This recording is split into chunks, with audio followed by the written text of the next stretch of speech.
intéressés aux fortifications et nous avons démontré dans ce guide que Oran est la ville la plus fortifiée de la Méditerranée. On a fait la comparaison avec Carthagène, avec Toulon, avec Naples, avec bien d'autres villes. C'est un complexe fortifié, bastionné, avec des galeries souterraines qui relient toutes les fortifications au nombre d'une trentaine. Donc c'est merveilleux comme produit touristique à prévaloir. Effectivement. Et justement, c'était pour donner de la... Santa Cruz, c'est la partie visible de l'iceberg. Effectivement, quand on monte à Santa Cruz, on peut voir le système de fortification. Et quand on monte à Santa Cruz et au plateau Moulay Abdelkader el-Jilani, nous pouvons avoir une vue panoramique sur la baie de Mers el-Kébir et sur la ville d'Oran et sur la baie d'Oran. Et ça a inspiré beaucoup d'auteurs.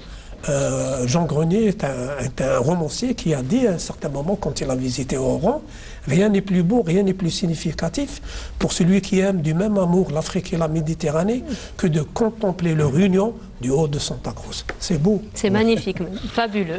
Et justement, ce que je voulais savoir, c'est que donc vous dites qu'il y a beaucoup de fortifications, qu'il y a beaucoup de sites archéologiques, beaucoup de sites historiques. Est-ce qu'il y a eu un recensement de tous ces sites-là? Et surtout, est-ce qu'il y a eu un plan d'action pour la protection de ces sites? Nous avons entamé un premier recensement dans un guide qu'on a intitulé Les monuments historiques. Nous nous sommes arrêtés, nous, à 100 monuments, parce que bon, il y a des définitions de l'UNESCO et de la loi 9804. Mais après, ça peut atteindre 600 sites à classer au niveau d'Oran. Et dernièrement, il y a eu un décret pour promouvoir le vieil Oran, Sidi El Houari, comme secteur sauvegardé.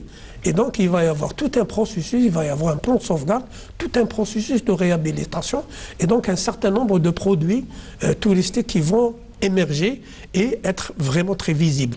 Parce qu'il faut dire aussi une chose, qu'une partie du patrimoine oranais est abîmée.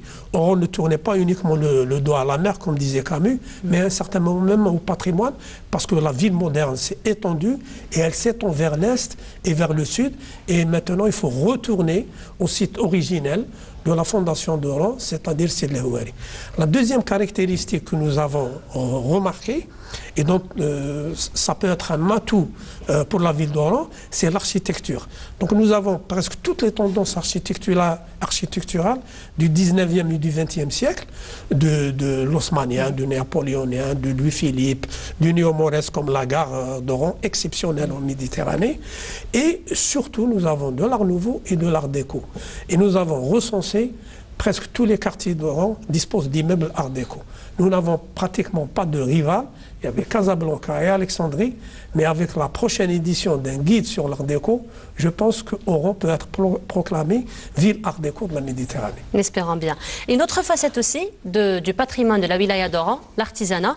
Donc, Monsieur Khalid Tahraoui, on vient donc au travers Monsieur Métahir, donc on vient de découvrir de très près, en fin de compte, toute l'histoire, toutes les civilisations qui sont passées par la wilaya d'Oran. Donc, c'est ce qui fait aujourd'hui que la wilaya est une ville en fait compte cosmopolite.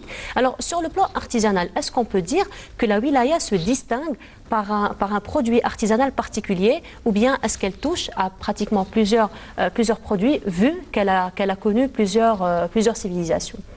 Merci, bonsoir. Tout d'abord, permettez-moi de remercier la Canal Algérie et la télévision nationale par votre personne de l'intérêt qu'il porte sur le secteur de l'artisanat. Je commence par la dernière phrase qu'a dit M. Métahir, c'est la sauvegarde du quartier Sidi El Houari. Pour votre information, le secteur de l'artisanat a organisé, a encadré une formation d'à peu près 60 d'artisans et se comptent apprentis dans la formation de la restauration de l'ancien bâti. Donc le secteur de l'artisanat contribue à sauvegarder le patrimoine de la ville d'Oran. Je reviens à votre question. Oran dispose d'un, si on peut dire, d'un parc artisanal un peu consistant. Il se définit dans le travail de la maroquinerie, dans le travail de le bijou traditionnel, ainsi le costume traditionnel, le travail de le costume traditionnel. Ainsi, on a des artisans qui font l'ébénisterie d'art. On a même un artisan qui a contribué à l'aménagement du salon d'honneur de l'aéroport Houari Boumediene. D'accord. Mais sinon, donc, est-ce qu'il y a un plan d'action d'aide donc aux artisans et surtout l'accompagnement et les aides des artisans? Le plan d'action de l'accompagnement des artisans, il se définit, on peut dire, le soutien aux artisans. On a des formations, on a des fonds d'investissement, on a tout ça. Dans la formation, on accompagne des artisans dans le recyclage de leur savoir-faire, comme je l'ai dit, dans la formation de l'ancien bâti, dans la formation des métiers en voie de disparition, insuffisances qu'on trouve, telles que la céramique ou le travail de tissage des tapis, quand dans le temps on trouvait des tapis d'oron qui se confectionnent dans la région de Tafraoui. On a, deuxième action d'accompagnement et soutien aux artisans, on a la formation. Comment gérer mieux mon entreprise. On a deux agents qui sont certifiés, de formateurs certifiés par le Bureau international du travail. Et pour votre information, on a 8 maîtres artisans formés. Tout ça, c'est pour soutenir et accompagner les artisans. Ces 8 maîtres artisans formateurs. Par ces 8 maîtres artisans, on est les premiers dans le monde arabe et le monde africain par 8 maîtres. On ne trouve pas ce nombre dans tous les pays des maîtres formateurs dans la gestion d'entreprise, comment gérer une entreprise. Et le troisième point, c'est le fonds de soutien aux artisans, le Fonds national de la promotion des produits artisanaux. La Chambre d'Oran a bénéficié de 22 enveloppes financières dont globalement dépasse les 1 milliard de dinars. C'est pour 22 artisans dans différents métiers, dans la céramique, le tissage, le gâteau traditionnel, on a le bijou, on a les bénéficiaires, comme je viens de dire. Et parmi les bénéficiaires, on a une artisane qui est présente chez nous sur le plateau qui a bénéficié d'un four à céramique. D'accord. Donc c'est aussi une artisane qui nous accompagne depuis le début de l'émission. Donc c'est Madame Naïma Stali Belalia qui est céramiste et mosaïste. Donc c'est sa spécialité et justement elle a bénéficié de ce fonds. Donc Madame Belalia, bonsoir à vous. Merci d'avoir été parmi nous ce soir. Donc vous nous accompagnez depuis le début de l'émission avec votre travail, avec les beaux objets par lesquels vous êtes entourés, qui sont justement l'œuvre de vos propres mains. Oui. Alors vous avez bénéficié donc de ce Fonds national d'aide aux artisans. Alors tout d'abord, comment vous avez eu l'information de l'existence de ce fonds?